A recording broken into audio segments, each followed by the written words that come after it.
Hi everyone, welcome back to the Velvet Lounge Life, and I'm going to have 2 or 3 update videos for you in regards to buttons, of course.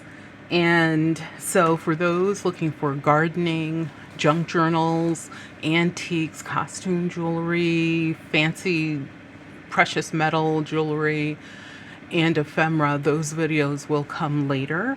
But right now, I had several questions in regards to why I kept certain buttons, how many buttons am I not keeping, via the last 2 sorting videos that we just had, as well as other questions that have come up.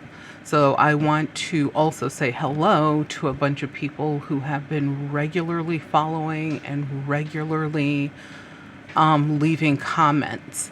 So without further ado, we'll get into this.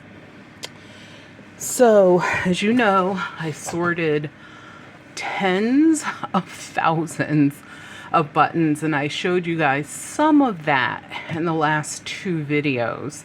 If I showed you every single thing I sorted through, that would have equated to, I'm going to say, at least 8 different videos that would last quite a while per video. So I sped up the process. I did some of it before I started shooting. As I said, as I was sorting, I was sitting here saying, wait a minute, people might be interested in this. And then after the cameras were off, or camera was off, I continued sorting, and I have finally finished in that batch of buttons that I had to go through. So will this happen again? I am pretty sure. So please subscribe to the channel. All you have to do is click the subscribe button. It's completely free, and there's playlist out there on this channel. That this channel is my channel. It's our community. So please also share with like-minded people, or if you're in Facebook groups, yes, you can share these video links. Just take a copy, share. It's super easy, so that we can sort of get things rolling and get more exciting footage out there. Yay! So let's go over, and I think I'll go through everything that I decided to keep. So like I said, this is probably going to equal 2 videos, and then I have a 3rd video that I'm definitely doing. We really, once again, need to discuss Bakelite buttons.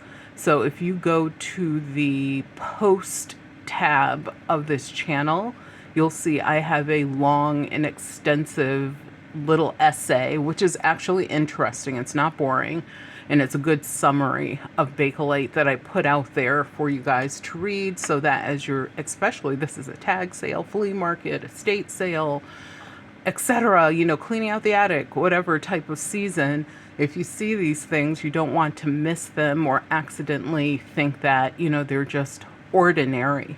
So that is, kind of the purpose of the button videos in the first place. So I have this basket, so that this one, so that I can put, we'll look at them here and then put them over here after we're done. So let's get, like I said, right into this. So mother of pearl. I mean, I'm not going to show you every single button because some of them are repeats of each other. But as I stated, this one is like a yellow, and the one at the top with a carving in it is like a pink rust highlighted type carved mother of pearl or mop button, which is actually made from mollusk shells. So different versions of mollusk, everything from abalone to mussels, you can make buttons out of. And that's why some will be thicker, some will be thinner, etc. Some people might want to get into identifying exactly what mollusk species buttons are made from, if they're mother of pearl. That's another whole subject. But of course, I kept the ones that I thought were interesting. The ones that had color to them are some of my favorites as well. Sometimes you can find them with geometric. I said geographic in one of the other videos. I meant the word geometric shapes. This one is from the 1950s, has a space age feel to it, and this is definitely made from an abalone shell.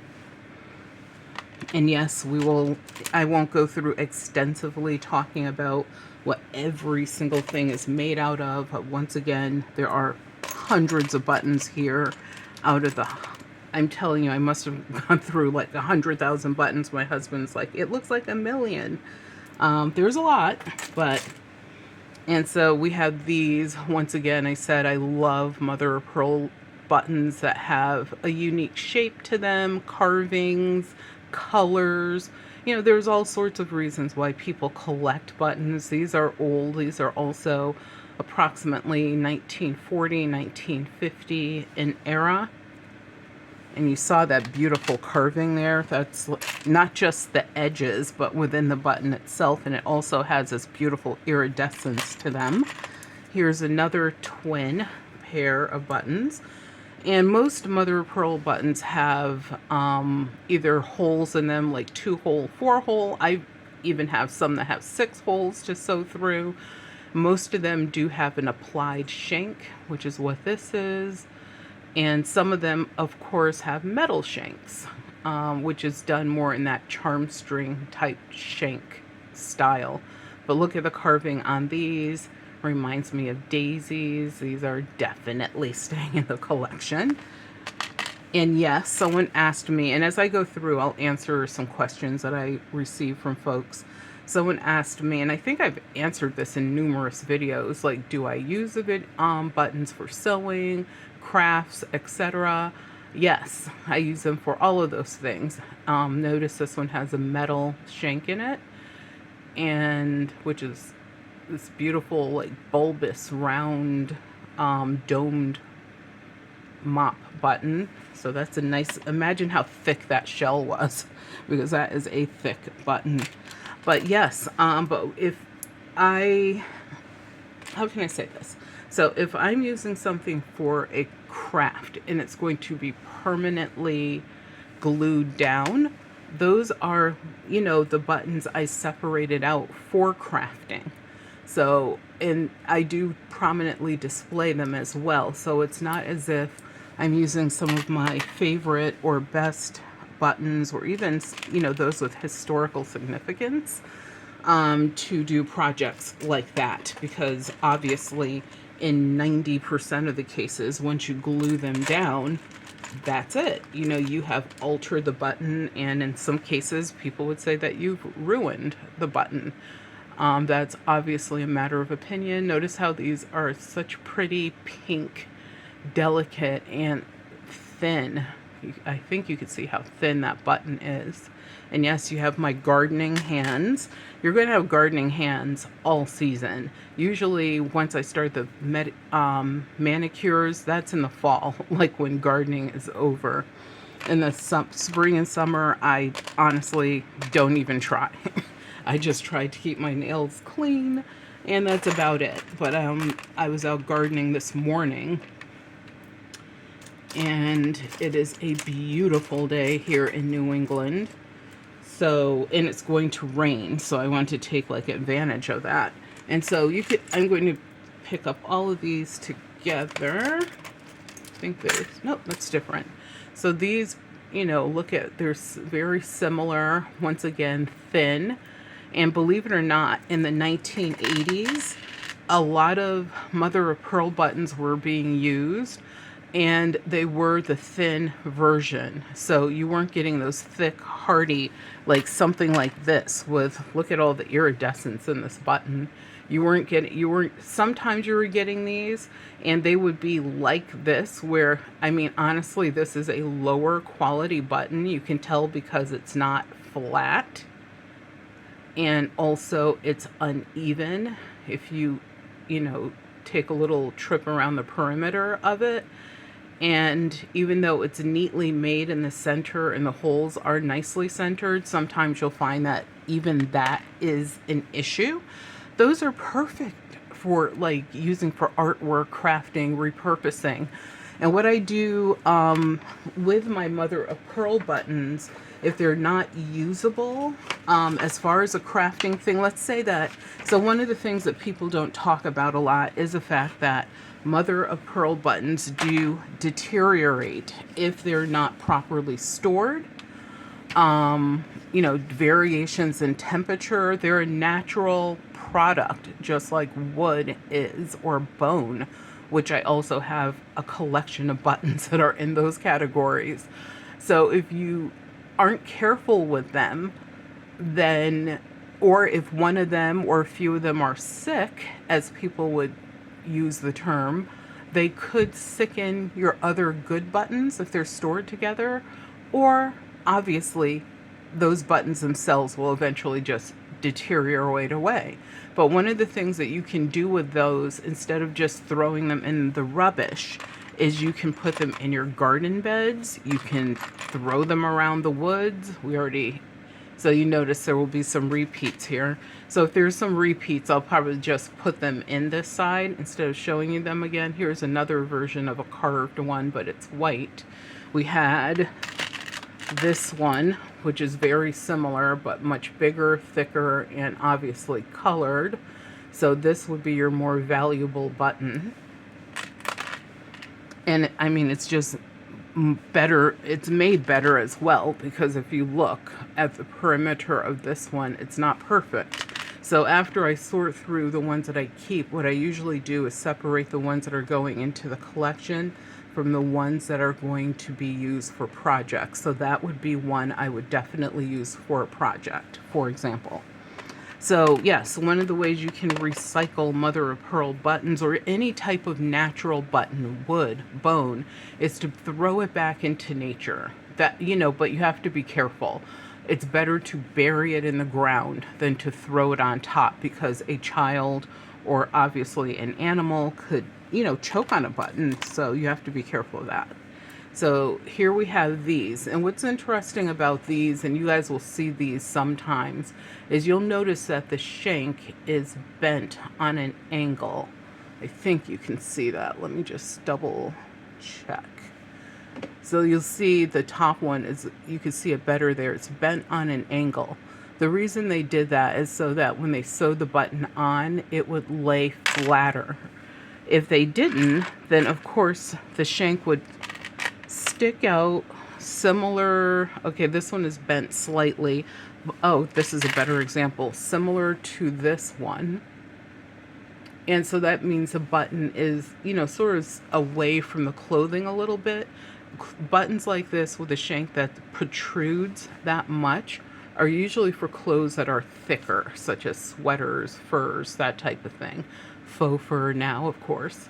And those that are flat like this were probably used on a shirt or a dress, so that, you know, it was angled once again so the button would lay flatter. And I like buttons that have metal shanks similar to this, as I mentioned in probably more than one video, because these are great for making jewelry pieces out of without changing the button structure at all. So in the future, if you decided to deconstruct that piece, not a big deal. Your button will be 100% intact. And here we have some what I consider to be ordinary mother of pearl buttons, but they are wonderfully made. Some of them are a little irregular. Some will be for crafting, some will be for, or whatever, artwork, and some will be for the collection. And here's another similar, this one is a little bit bigger and definitely flatter than the others. But once again, you can see where that shank has been bent so that it lays flatter on the clothing. And here's another, I love this one because this one is like perfectly made. The thickness is consistent all the way around. Of course, the shank is slightly bent. And look at that iridescence. It's just a gorgeous little gem. So let's pick up a bunch of mother of pearls and I can show you those. And like I said, these were separated from that massive amount of buttons I had to sort through, and these are the ones I decided to keep. So if there was any that I missed, from that collection that I sorted through, let me know down in the comments below. Were there some that you don't see here today, which you haven't seen all of them, that you would have kept? So we're going to speed this up a little bit. I'm going to skip over, actually, let me just quickly show you this. So this packet, which it has like barcodes have been used since the 1970s. So, and you can see by the price, and I remember sorting this one out for you guys too. Yes, of course I kept these, as I told you I was going to. And notice their shell buttons. They were from Walmart. Is there a date? I can't read the rest of the number, but these are probably 1980s. And look, this one is huge. It's gigantic. And then this, if you remember, I said was a button I was going to let go of. And what I meant by let go of, because that was another thing that people were confused about, is I was not going to, like, I had buttons I was definitely throwing away because the verdigris disease was so bad, or the button itself was so destroyed, just from who knows wear, tear, age, that I wasn't keeping it. So the ones that what I meant to say is I was recycling or throwing those away. The others that I just want to show you the sizes. The others I decided not to keep were for a variety of reasons, but those will be going to new homes at some point. This is enameled inside. This button is definitely from the 1980s. I know because I took it off of a garment that I used to wear in the 1980s. It was this like swing-y-ish type of jacket. And I just couldn't give it up because I just love how well it's made. The weight of it is amazing.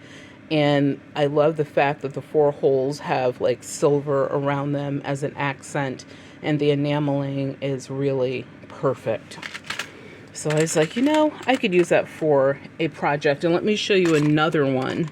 I decided to keep one of these giant shield buttons simply because I was like, I might be able to use that for a project.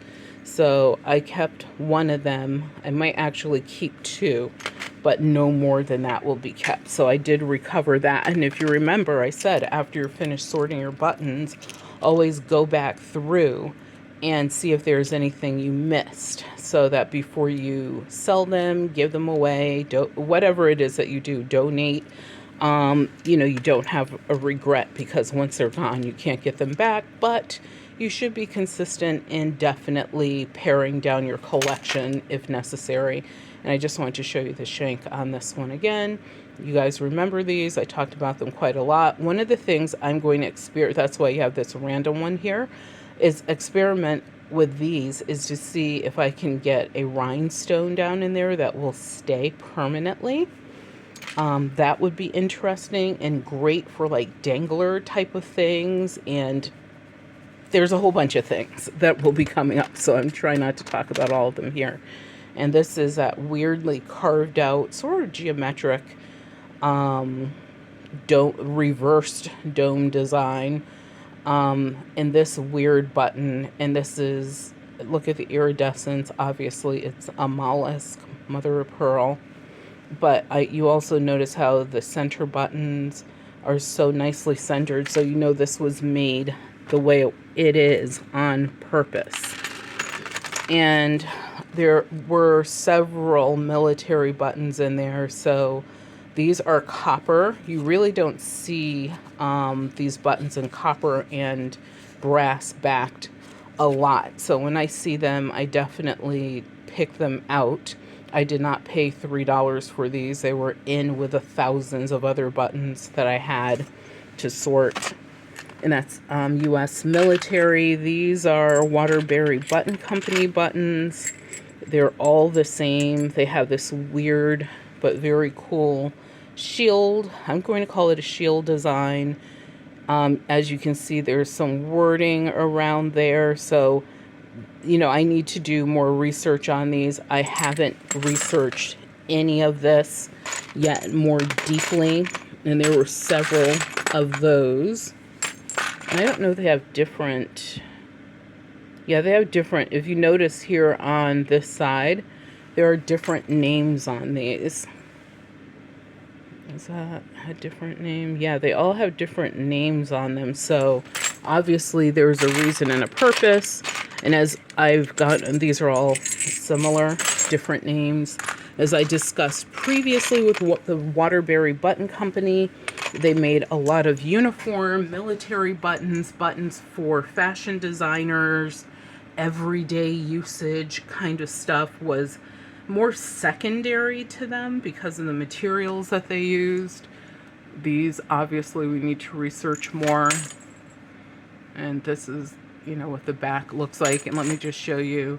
This is one of the signatures, hallmarks, insignias of the Waterbury Button Company. The W's going around in a circle.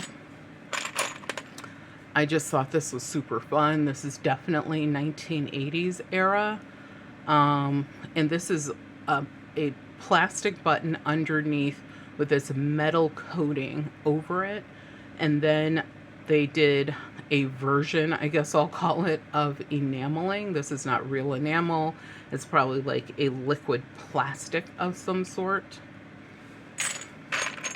And then look at this gigantic Tagua nut button, you know, made of a natural material, but as you can see, the carving in it is amazing. And this thing is massive. If you compare it to an American $50, which is big in itself. It's not as heavy as you would think it would be, but it's definitely not light either. So this was probably used at the throat of a coat or a cloak or a cape of some sort. Maybe even a poncho. And look at this. All the glitterati is present. Let me just double check. I think I said that the last time we looked at this one. Yeah, there is one rhinestone missing right here. That is an easy repair. The issue with buttons like this, in this button is from the 1950s, 1960s, is the more you washed it, obviously, the more the rhinestones fell out. This probably, once again, was something that was part of a coat, a cloak. I don't believe this would have been part of a poncho because that's too casual.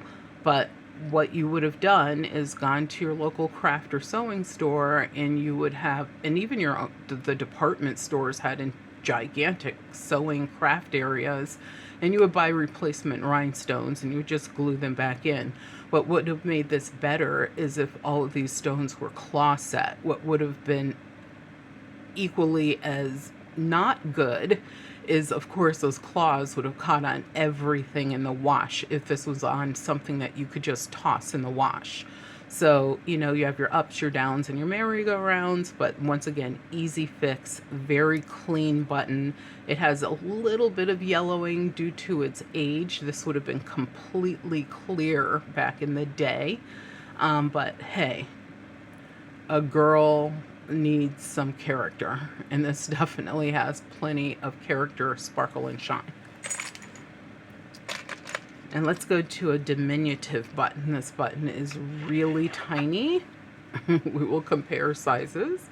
If I had a dime here, it would look tiny in comparison to that as well. And this one has, I guess we'll call it filigree. I'm loosely calling this filigree work.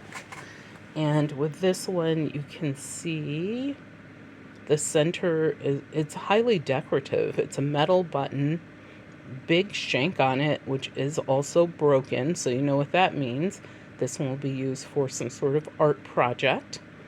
And I'm going to stop right there so that we can do the second part of this update in the next video. But I really would like for you guys to please subscribe to the channel. Also, please leave any comments below, especially if you like content like this, because it allows me to know what direction to go in. And also, if there's anything like I can improve upon, I don't mind you telling me that either. So thank you so much. Take care. Have a great day. And I'm going to continue with this bundle of beauties. And as a matter of fact, you can see there's a lot more to go through that I kept.